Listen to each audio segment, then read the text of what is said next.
잠언 13장 21절로 25절까지의 말씀, 우리 다 같이 한 목소리로 합독하겠습니다. 재앙은 죄인을 따르고 선한 보응은 의인에게 이르느니라. 선인은 그 산업을 자자손손에게 끼쳐도 죄인의 재물은 의인을 위하여 쌓이느니라.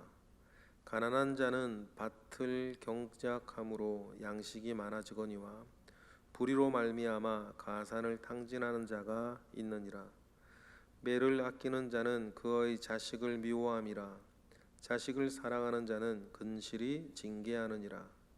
의인은 포식하여도 악인의 배는 줄이느니라. 아멘.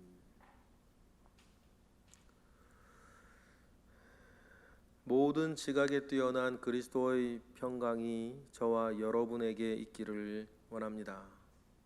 모든 지각에 뛰어나다라고 히브리서는 예수 그리스도를 우리에게 그렇게 소개합니다. 모든 지각에 뛰어나다, 모든 것을 보시고 모든 것을 아시고 그리고 그 모든 것으로 인하여서 여러분 심판하실 우리 주님을 늘 기억하고 사시는 저와 여러분 되시기를 주님의 이름으로 축복합니다.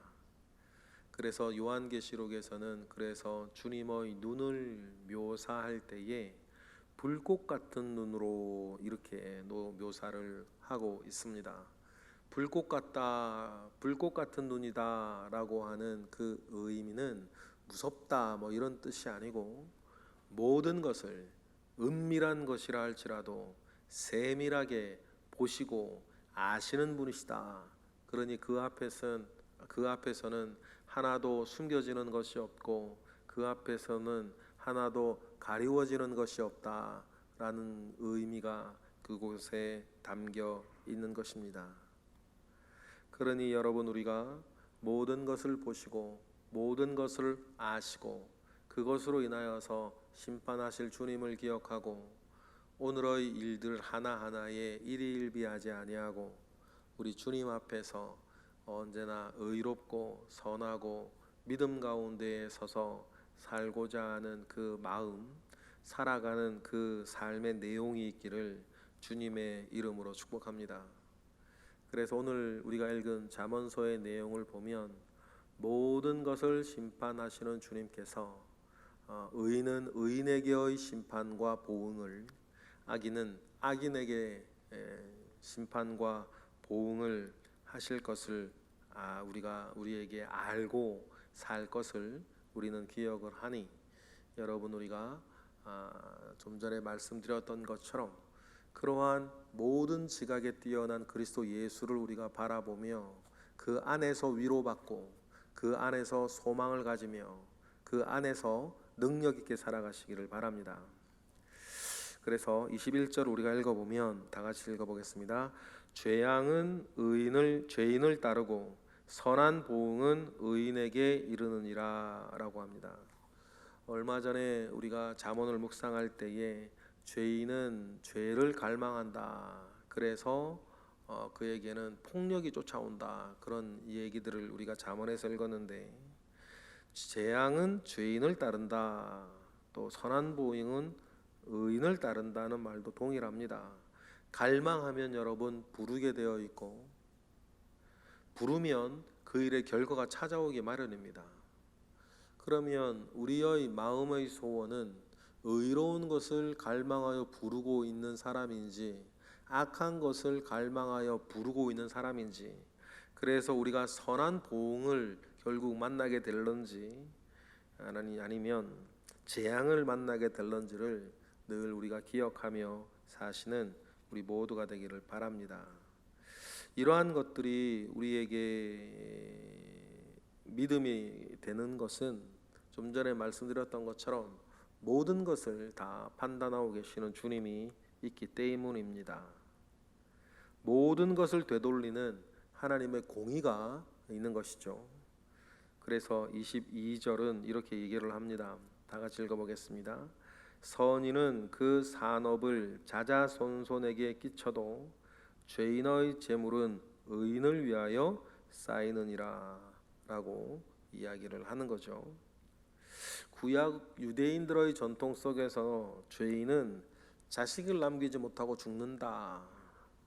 그래서 이러한 유대인의 통념 속에서 그러니 죄인이 아무리 많은 재산을 쌓아놨다 하더라도 자식을 남기지 못하고 죽을 것이기 때문에 그 모든 것들은 의인에게로 넘어가게 되어 있다라고 하는 것이 유대인들이 가지고 있는 통념이었습니다. 그러면 여러분, 구약의 여러 눈에 보이는 일들을 우리는 신약의 영적인 가치들로 우리는 생각할 수 있는데 그 원리가 있는 것 아니겠습니까? 모든 것을 되돌리는 하나님의 공의가 있고 우리는 그것을 신뢰하며 삽니다. 그러니 여러분,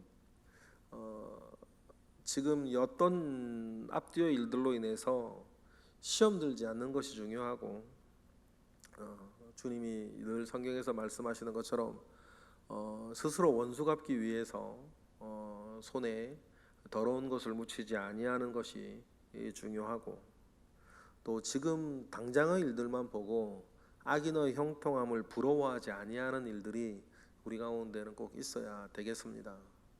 결국에는 하나님께서 모든 것을 있어야 할 자기 자리에 되돌리신다는 것을 우리는 꼭 기억해야 할 것입니다. 그리고는 오늘 하나님께서 우리에게 주신 삶에 충성을 다하는 것입니다. 내 마음에 들던 안 들던 하나님이 오늘 나에게 주신 삶을 하찮게 여기지 아니하고 그 가운데 충성을 다하는 것이죠. 23절은 그렇게 이어지고 있습니다. 23절 읽어보겠습니다. 가난한 자는 밭을 경작함으로 양식이 많아지거니와 불의로 말미암아 가산을 탕진하는 자가 있느니라. 가난한 자는 밭을 경작한다라고 했을 때 가난한 사람이 가지고 있는 밭이 얼마나 되겠습니까? 가난한 자가 가지고 있는 밭이 얼마나 많겠어요?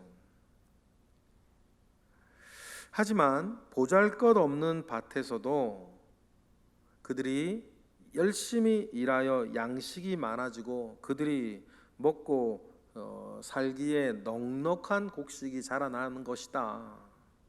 그런데 보잘것없다고 하찮게 여기고 보잘것없다고 가볍게 여기며 살아가는 사람들은 결국 모든 것을 탕진하게 될 것이다 라는 거죠. 지금 우리 모두에게도 내가 지금 하고 있는 일, 내가 지금 하고 있는 일이, 내가 지금 살고 있는 삶이 대단치 않게 하찮게 우리에게 느껴질 수 있습니다. 왜냐하면 우리가 젊은 날부터 바랬던 삶이 있고 꿈꿨던 꿈이 있고 그리고 지금 주변이나 내 상황을 돌아보면 여러 가지 다른 생각들이 들 수 있겠죠. 그런데 여러분, 오늘 23절의 말씀은 비록 가난한 자의 밭이라 할지라도 그것을 경작함으로 열심히 경작함으로 양식이 많아질 것이다 라고 하는 그 말씀을 우리는 잘 기억합니다. 그것은 단순히 윤리적인 삶을 넘어서서 나에게 오늘이라고 하는 시간을 주신 하나님, 여기라고 하는 삶을 주신 하나님, 이 모든 것을 허락하신 하나님을 기억하는 것입니다. 그러니 오늘 나의 생활에 감사하고 충성하며 여러분, 지금 나는 내일을 하며 살아가는 것입니다. 여러분, 이것이 그리스도인에게 매우 중요합니다. 그리스도인에게는 과거도 없고 그리스도인에게는 내일도 없고 그리스도인에게는 단지 새로 시작하는 오늘만 있다. 그러면 오늘 나에게 허락된 이 삶 가운데에 여러분, 오늘 나는 그냥 그 몫을 감당하며 살아가는 것입니다. 내일 일을 염려하지 아니하고 지난 일을 자랑하지 아니하고 그저 오늘 나에게 허락된 삶에 그것이 가난한 자의 밭이라 할지라도 여러분, 그 안에서 주님이 나에게 주셨다, 그 생각 가운데에 열심히 경작하시는 저와 여러분 되시기를 바랍니다.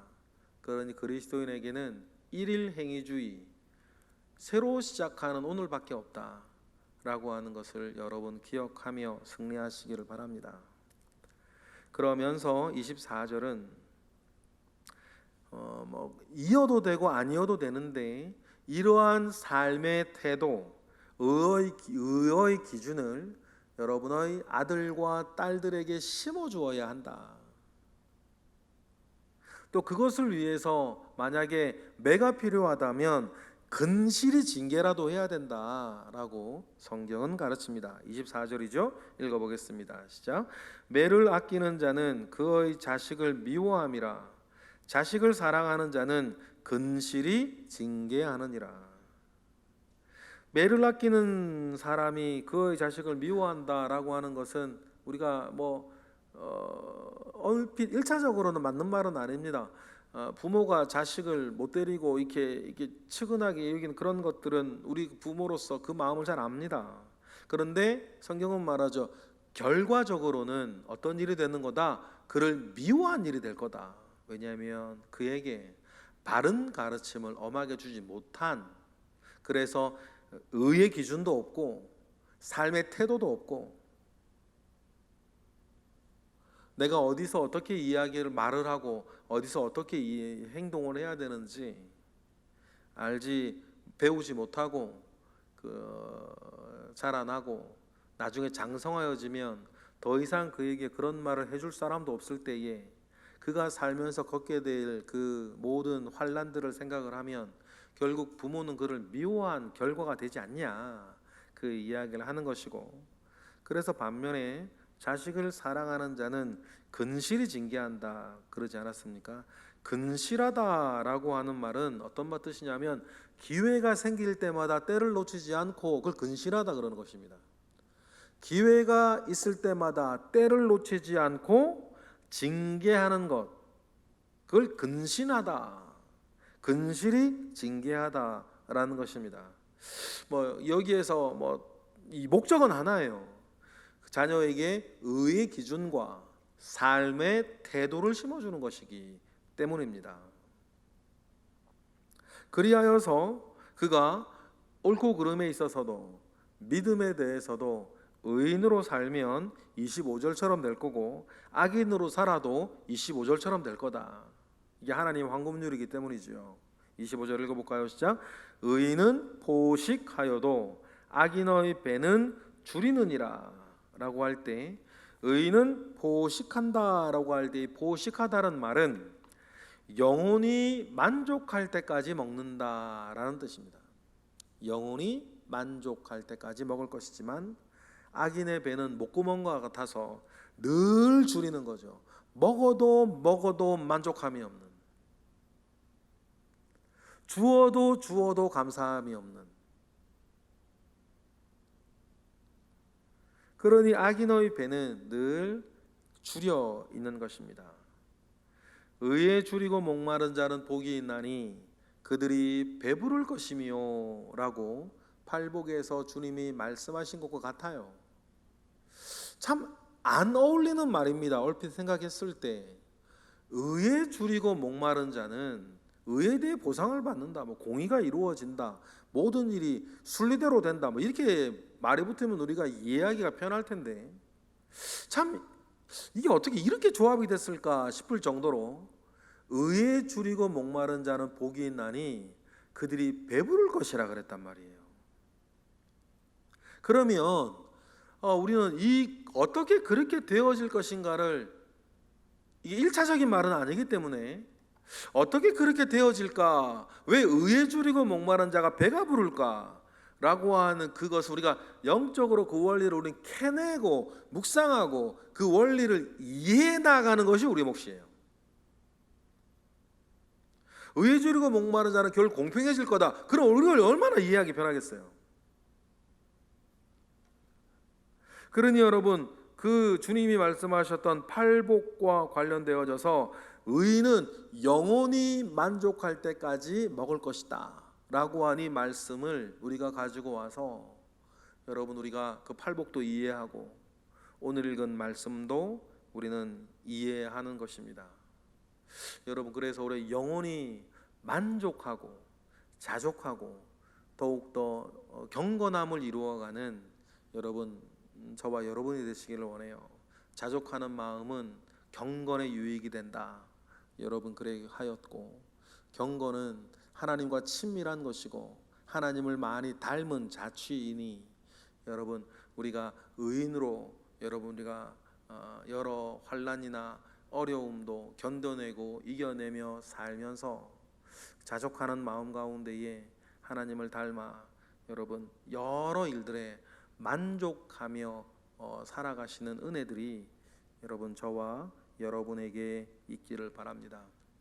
오늘도 이와 같은 잠언이 우리에게 주어졌습니다.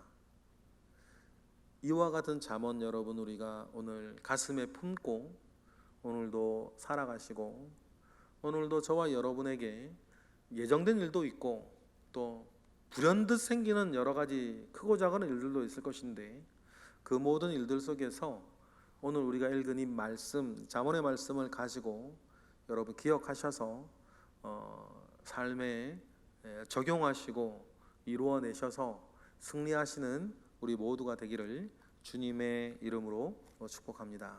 기도하겠습니다. 할렐루야. 하나님, 감사와 영광을 올려드립니다. 주님으로부터 말미암아 오는 크신 은혜가 우리 가운데에 있습니다.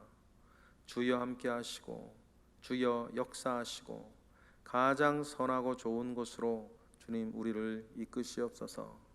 크신 은혜 가운데에 우리로 온전케 하시는 일들이 있기를 원하나이다. 하나님 함께 하시고 그 모든 것 가운데 은혜를 베풀어 주시옵소서. 예수 그리스도 이름으로 기도드렸나이다. 아멘.